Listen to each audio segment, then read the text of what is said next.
प्रिय मित्रों नमस्कार। मैं फुर्सत अली आपके अपने YouTube चैनल फुर्सत क्लासेस में हार्दिक स्वागत करता हूं। मित्रों, यूपी बोर्ड कक्षा 10 और कक्षा 12 बोले तो हाई स्कूल और इंटरमीडिएट की परीक्षा कल दिनांक 16 फरवरी 2023 से प्रारंभ होने जा रही है।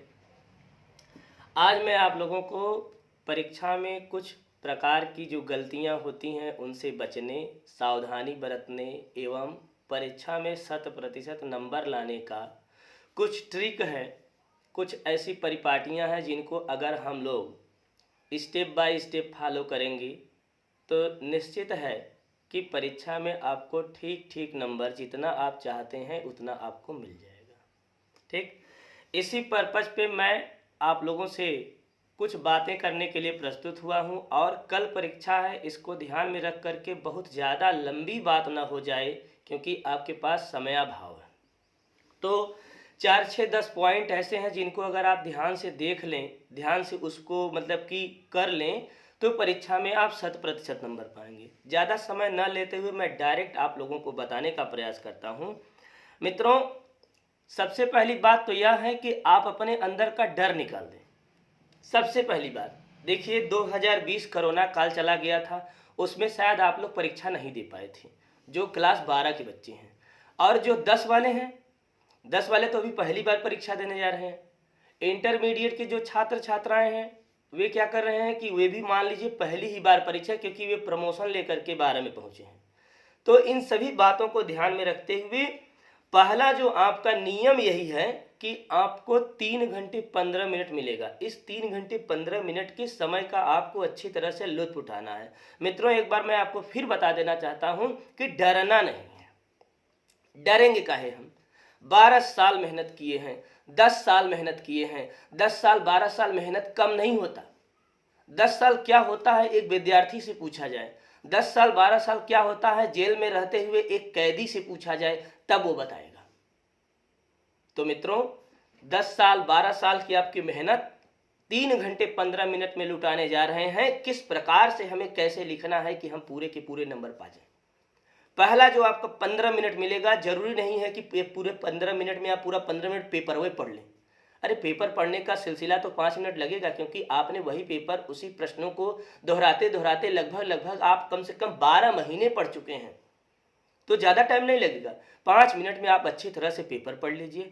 इस 5 मिनट में अच्छी तरह से पेपर पढ़ने के पश्चात जो आपके 10 मिनट बचेंगे, खूब आराम से सोच विचार लीजिए कि कौन सा प्रश्न सबसे अच्छा आ रहा है।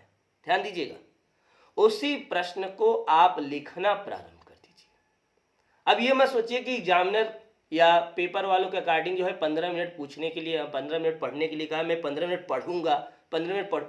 अरे भैया नहीं, 5 मिनट हो गया ना, पढ़ लिया। अब आपको जो प्रश्न सबसे अच्छा आ रहा है, खूब पढ़ने के बाद जो प्रश्न सबसे अच्छा आ रहा है, उसी प्रश्न को कॉपी के फ्रंट में आप लिखने का प्रयास करें। दूसरा नियम हमारा यही है कि प्रश्नोत्तर सदैव कॉपी के बीचों बीच ही लिखें। जैसे आप लिखेंगे प्रश्नोत्तर 1 का क, तो कॉपी ये हो गया, कॉपी के ठीक बीचों बीच लिखिए प्रश्नोत्तर 1 का क। फिर आज संदर्भ, प्रसंग, व्याख्या, जो कुछ भी पूछा जा रहा है, प्रश्न पूछा जा रहा है, जीवन परिचय पूछा जा रहा है, चारित्रिक विशेषता पूछा जा रहा है ना, उसको आप लिखने का तारतम्यता देखिए, आपका कॉपी को बीचों बीच होना चाहिए। ये नहीं कि कुछ लोग बाएं साइड से लिख दें, कुछ लोग दाएं साइड से, कुछ लोग बीच से। प्रश्नों का तारतम्यता आपका ठीक बीचों बीच होना चाहिए। ठीक, कॉपी लिखते वक्त आपके पास 3 पेन होना अवश्य होना चाहिए। कौन कौन? 2 काला पेन और 1 नीला पेन। अब आप समझने का प्रयास कीजिए, 2 काला पेन क्यों? जो कॉपी के बीचों बीच प्रश्नोत्तर हेडिंग कोड करेंगे वो मोटे वाले पेन से होना चाहिए। ठीक है, और कलम जो होगा आपका बाल पॉइंट पेन होना चाहिए। जेल ओल से मत लिखिएगा, सिमट जाता है ना। बाल पॉइंट पेन, एक OMR सीट भरने वाली कलम आती है, वो थोड़ा मोटी चलती है, उसको आप प्रश्नोत्तर में रखिए। और एक काली पेन जो होती है, जो पतली होती है, उसको बाएं साइड में, जैसे कुछ संदर्भ लिखना हुआ, प्रसंग लिखना हुआ, व्याख्या लिखना, काव्यगत सौंदर्य लिखना हुआ या हेडिंग कोई लिखना हुआ, तो आप बाएं साइड से लिखेंगे, तो आप उसको वहाँ पे पतले पेन से लिख दीजिए। और जब प्रश्नोत्तर की बारी आई तो यहाँ पे आप मोटे पेन से लिख दीजिए।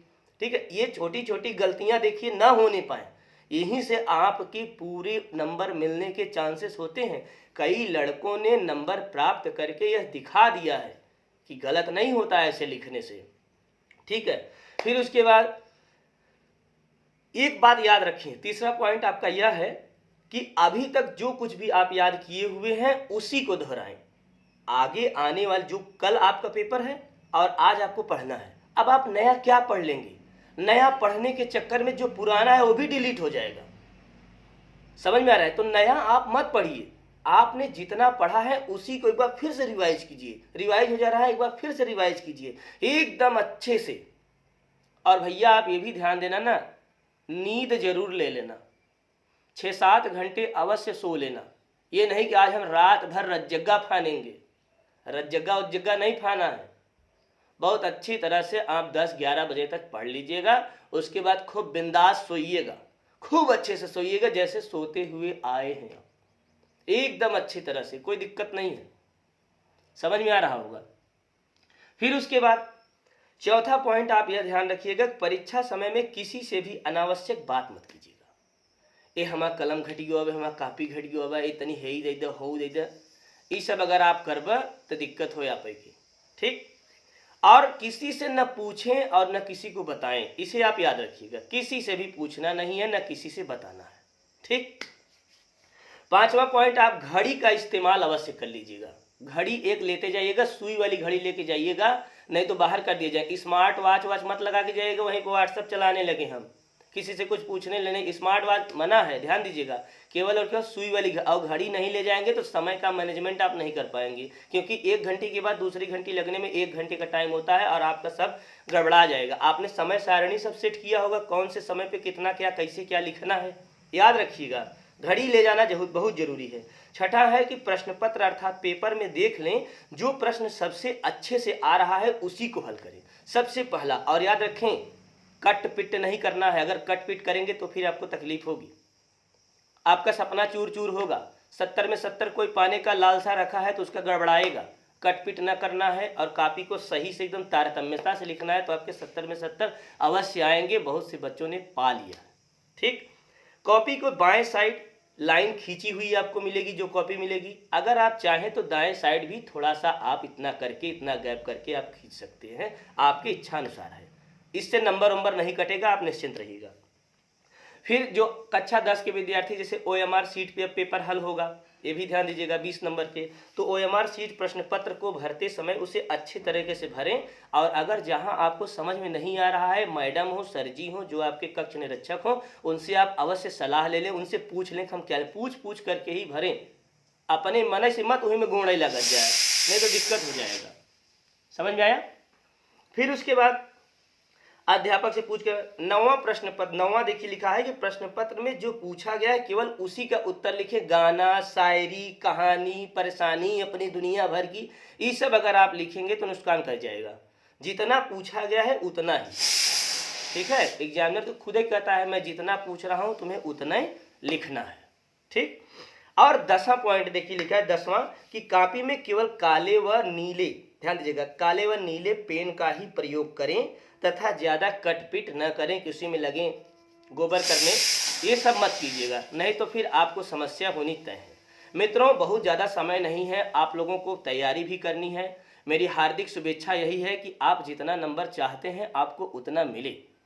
इतना बढ़िया पढ़ाने का प्रयास किया गया था, आपने अच्छी तरह से उसे पढ़ा होगा, निश्चय है कि आप अच्छी तरह से कर लेंगे। बस इन्हीं बिंदुओं को, इन्हीं परिपाटियों को आज मैं आप लोगों के समक्ष रखने का प्रयास किया। कुछ कारण थे जिसके कारण मैं और वीडियो आपको नहीं दे पाया, वो बात की बात है। लेकिन जितना आप पढ़े हैं, सिक्योरिटी से पढ़े हैं, बढ़िया से पढ़े हैं, अच्छे से पढ़े हैं, और इसी को अच्छे से लिखिएगा एकदम। किसी प्रकार की कोई जो है कि आपको प्रॉब्लम, समस्या नहीं होनी चाहिए। ठीक है। आप, और मैं क्या कहूँ, आप लोगों से थोड़ा सा दूर हूँ इसलिए मिल नहीं पाया, बट कोई बात नहीं, हम जहाँ भी हैं आप लोगों के समक्ष रहने का प्रयास करेंगे। और फिर अगली क्लास में हम लोग अच्छी तरह से पढ़ेंगे। कल की परीक्षा के लिए आप सभी लोगों को बेस्ट ऑफ लक। अच्छी तरह से पढ़ाई कीजिए आज भी, और कल अच्छी तरह से पेपर दे करके आइएगा। हमारा व्हाट्सअप नंबर आप लोगों के पास होगा, हमारे व्हाट्सअप नंबर पे पेपर देने के बाद आप लोग आइएगा। पेपर में हमें कुछ बताइएगा व्हाट्सएप पे कि क्या आपने लिखा है, क्या नहीं लिखा है। आशा है कि आप लोग बताएंगे भी, हमें समझाएंगे भी कि क्या क्या प्रश्न कैसे कैसे आया था। इसी के साथ मैं अपनी वाणी को यहीं पे विराम देता हूँ। मित्रों, धन्यवाद।